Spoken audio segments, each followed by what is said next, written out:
National Herald मामले में add द्वारा सोनिया गांधी और राहुल गांधी को सम्मन जारी करने उनसे पूछताछ करने का बार बार कांग्रेस विरोध कर रही है। कांग्रेस इसे अब नेशनल मुद्दा बनाकर देश भर में अपने प्रवक्ताओं के माध्यम से समर्थन प्राप्त करने की कोशिश में है। इसी क्रम में राष्ट्रीय प्रवक्ता डॉली शर्मा धनबाद पहुंची और जिला कांग्रेस कार्यालय में मीडिया कर्मियों से बातचीत की और सोनिया राहुल पर लगे आरोपों पर दी सफाई। मीडिया को बताया कि भाजपा उनके नेताओं को बदनाम कर रही है, राजनीतिक प्रतिशोध के लिए ऐड को लगाया गया है। किसी तरह की कोई हेराफेरी अथवा मनी लॉन्ड्रिंग नहीं हुई है। भाजपा नेता सुब्रमण्यम स्वामी ने जब मोदी के खिलाफ बोलना शुरू किया तब ईडी को लगाकर भाजपा सरकार ने नेशनल हेराल्ड केस का मामला दोबारा खोला गया। भाजपा सांसद बांसुरी स्वराज नेशनल हेराल्ड का बैग लेकर चल रही हैं। वो उस वक्त ब्रजभूषण सिंह के खिलाफ बैग लेकर क्यों नहीं चली? क्या भाजपा बलात्कारी बचाओ अभियान से जुड़ी थी? नेशनल हेराल्ड को मीडिया साथ दे, यह अपील डॉली शर्मा ने की है। स्वतंत्रता संग्राम के समय 1937 में यह अखबार शुरू की गई थी। डॉली शर्मा ने केंद्र सरकार पर आरोप लगाया कि बच्चों के किताबों के पन्नों से स्वतंत्रता संग्राम के सिपाहियों को निकाला जा रहा है, माफीवीरों की गाथा पढ़ाई जा रही है। वहीं जब उनसे मुर्शिदाबाद में लोगों पर हुए बर्बर अत्याचार पर सवाल पूछा गया तो उन्होंने चुप्पी साध ली और मामला बनर्जी के खिलाफ एक शब्द भी नहीं बोला। नेता राहुल गांधी कन्याकुमारी से कश्मीर तक पैदल चले, मणिपुर से मुंबई तक चले। क्यों? इस देश के हर वर्ग की आवाज उठाने के लिए, इस देश के हर उस इंसान की आवाज को आवाज देने के लिए जिसके साथ अन्याय हो रहा था, चाहे अग्निवीर हो, चाहे किसान हो, चाहे महिलाएं और बच्चियां हो, चाहे कोई भी वर्ग हो।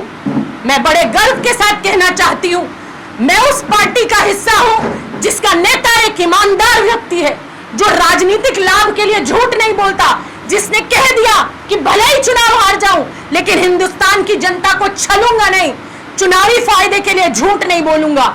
और मेरे नेता लगातार वो काम कर रहे हैं। राहुल गांधी इस देश की वो आवाज है जिससे ये भारतीय जनता पार्टी कांपती है। तब भी गांधी से कांपा करती थी अंग्रेजों की वो कुचलने वाली, हिंदुस्तान को कुचलने वाली एक रणनीति। और आज भी अंग्रेजों के मुखबर गांधी से ही कांप रहे हैं। इसीलिए लगातार कभी राहुल गांधी पर, कभी सोनिया गांधी पर, कभी प्रियंका जी के परिवार पर रोज अनर्गल टिप्पणियां करते हैं, रोज ईडी और सीबीआई के मामलों में उन्हें फंसाते हैं। लेकिन मैं कह देना चाहती हूं, आप संपत्तियों का आरोप उस परिवार पर लगा रहे हैं जिस परिवार ने अपनी संपत्तियां इस देश को दे दी।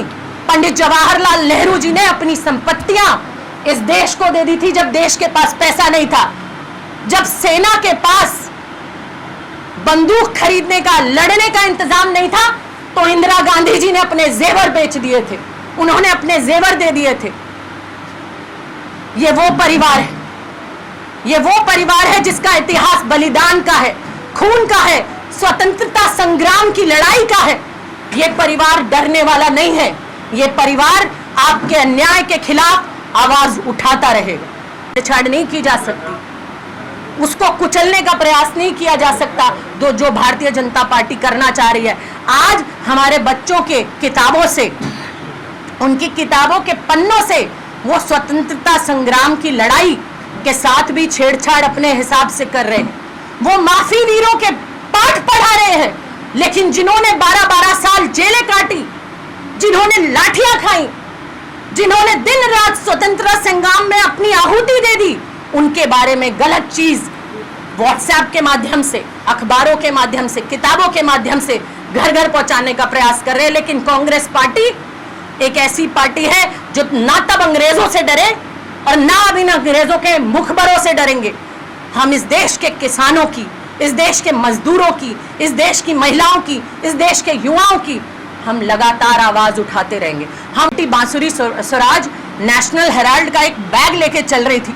बड़े दुख के साथ, बड़े खेद के साथ कहना पड़ रहा है मुझे कि यही बांसुरी स्वराज कहां थी जब ब्रजभूषण शरण सिंह बेटियों की इज्जत रौंद रहे थे, पहलवानों की, तब वो बैग लेकर क्यों नहीं चली कि बेटी बचाओ के नारे को बेटी बचाओ रहने दो, बलात्कारी बचाओ मत बनाओ। तब ये बैग हमने भाजपा की एक भी सांसद के हाथ में नहीं देखा कि एक बैग लेकर वो निकले और अपने नेताओं के खिलाफ बोले कि अगर बेटियों की इज्जत लूटी जाएगी तो भारतीय जनता पार्टी की एक भी महिला नेता आपका साथ नहीं देगी। भारतीय जनता पार्टी के हर उस नेता के खिलाफ खड़ी हो जाएगी जो इस देश की बेटियों की आबरू को लूट रहा है।